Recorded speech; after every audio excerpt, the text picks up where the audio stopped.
Okay, so when I was 13, I was assaulted and was placed in a bed and breakfast for safeguarding, such as social services was back then.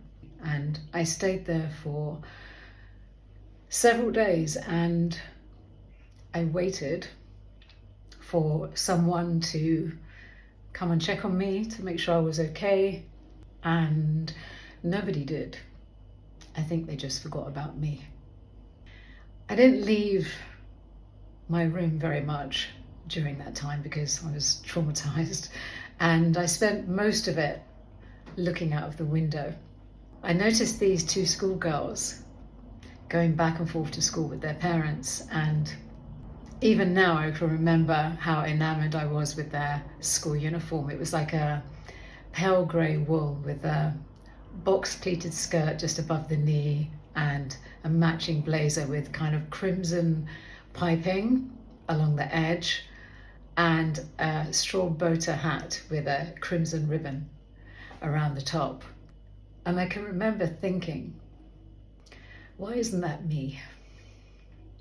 Why isn't that my life? Anyway, the days went by and I realized no one was coming.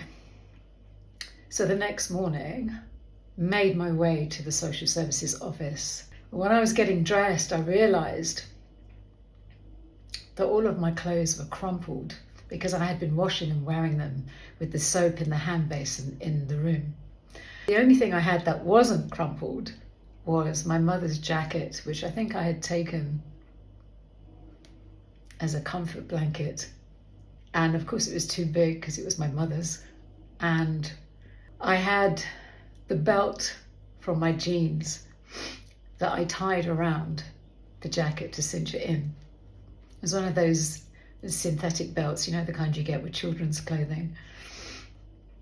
I think it was the first realization for me in how you can wear your clothing as armor, because I felt safe enough to leave the room and go and face the world outside. So yeah, I think that was my earliest realization of understanding how clothes can empower you. So in the words of Miranda Priestly, don't let anyone ever tell you that clothing is just a pile of stuff. And I see you next time.